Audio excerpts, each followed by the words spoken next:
Hello hi welcome to HRM kitchens. ಇವತ್ತು ನಾವು ಮಾಡ್ತಾ ಇರೋ ಒಂದು ರೆಸಿಪಿ ರಾಡಿಶ್ ರೈಸ್ ಅಂದ್ರೆ ಮೂಲಂಗಿ ರೈಸ್. ಯಾರು ಮೂಲಂಗಿ ತಿನ್ನಲ್ಲ ಅಂತ ಗಲಾಟೆ ಮಾಡ್ತಾರಲ್ಲ ಮಕ್ಕಳು ದೊಡ್ಡವರು, ಅವರಿಗೆಲ್ಲ ಇದು ತುಂಬಾ ಯೂಸ್ ಆಗತ್ತೆ. ಮೂಲಂಗಿ ರೈಸು ಹೇಗ್ ಮಾಡೋದು ತೋರಿಸ್ಕೊಡ್ತೀನಿ. ನಮಗ್ ಬೇಕಾಗಿರುವಂತ ಪದಾರ್ಥಗಳು: ಒಂದು ದೊಡ್ಡ ಮೂಲಂಗಿ ತಗೊಂಡಿದೀನಿ, ಅದನ್ನ ಕ್ರೇಟ್ ಮಾಡಿ ಇಟ್ಕೊಂಡಿದೀನಿ, ಅಂದ್ರೆ ತುರ್ದಿಟ್ಕೊಂಡಿದೀನಿ. ಸ್ವಲ್ಪ ಹುಣಸೆ ಹಣ್ಣು ನೆನೆಸಿಟ್ಕೊಂಡಿದೀನಿ. ಮತ್ತೆ ಎಣ್ಣೆ ಒಂದು 4ರಿಂದ 5 ಸ್ಪೂನು. ಮತ್ತೆ ಗ್ರೀನ್ ಚಿಲ್ಲಿ ಒಂದು 4 ಕಟ್ ಮಾಡಿಟ್ಟಿದೆ. ಕೋರಿಯಂಡರ್ ಅಂದ್ರೆ ಕೊತ್ತಂಬರಿ ಸೊಪ್ಪು ಸ್ವಲ್ಪ ಕಟ್ ಮಾಡ್ಕೊಂಡಿದೀವಿ. ಚಿಲ್ಲಿ ಪೌಡರ್ ಒಂದು ಅರ್ಧ ಸ್ಪೂನ್. ಮತ್ತೆ ಇದು ಬಂದು ಅರಿಶಿನ. ಇಲ್ಲಿ ಸಾಸಿವೆ, ಉದ್ದಿನ ಬೇಳೆ, ಕಡಲೆಬೇಳೆ, ಮತ್ತೆ ಇಲ್ಲಿ ಗ್ರೌಂಡ್ ನಟ್ ಅಂದ್ರೆ ಇದು ಕಡಲೆ ಬೀಜ ಇಟ್ಕೊಂಡಿದೀವಿ. ಮತ್ತೆ ರುಚಿಗೆ ತಕ್ಕಷ್ಟು ಉಪ್ಪು. ಈಗ ನಾವು ಸ್ಟವ್ ಮೇಲೆ ಒಂದು ಪ್ಯಾನ್ ಇಟ್ಟಿದೀವಿ. ಅದಕ್ಕೆ ಸ್ವಲ್ಪ ಎಣ್ಣೆ ಹಾಕೋಣ. ಒಗ್ಗರಣೆ ಹಾಕ್ಬೇಕು ನಾವು. ಈಗ 4ರಿಂದ 5 ಸ್ಪೂನ್ ಏನು ಎಣ್ಣೆ ತಗೊಂಡಿದೀವಲ್ಲ ಅದನ್ನ ನಾನು ಹಾಕ್ತಾ ಇದ್ದೀನಿ. ಇಲ್ಲಿ ಸ್ವಲ್ಪ ಎಣ್ಣೆ ಕಾಯ್ಲಿ. ಒಗ್ಗರಣೆಗೆ ಬೇಕಾಗಿರುವಂತ ಸಾಸಿವೆ ಹಾಕ್ತಾ ಇದ್ದೀನಿ. ನಾನೀಗ ಸಾಸಿವೆ ಹಾಕಿದ್ದೀನಿ. ಈಗ ಉದ್ದಿನ ಬೇಳೆ,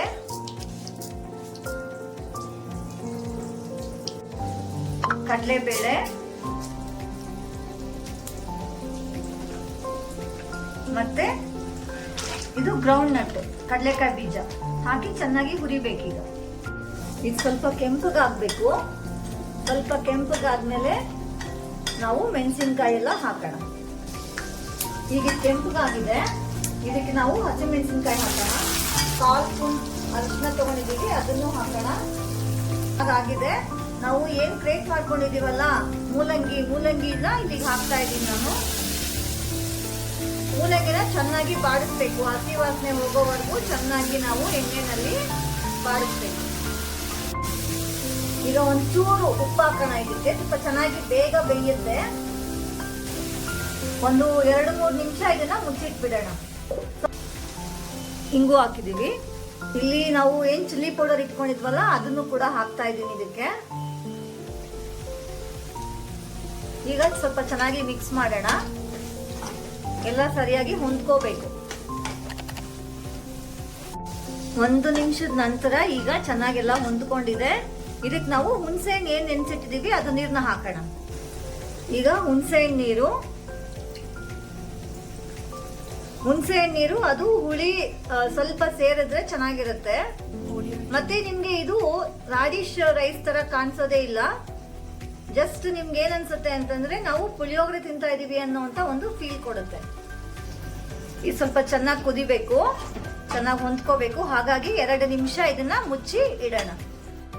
ಈಗ ನೋಡಿ ಹುಣಸೆ ನೀರೆಲ್ಲ ನೀಟಾಗಿ ಆವಿಯಾಗಿ ಹೋಗಿದೆ. ನೀಟಾಗಿ ಎಣ್ಣೆ ಬಿಟ್ಕೊಳ್ತಾ ಇದೆ. ಇದು ಸೈಡ್ ಅಲ್ಲೆಲ್ಲ ನಾವೇನ್ ಎಣ್ಣೆ ಹಾಕಿದೀವಲ್ಲ ಅದು ಹಾಗೆ ಬಿಟ್ಕೊಳ್ತಾ ಇದೆ.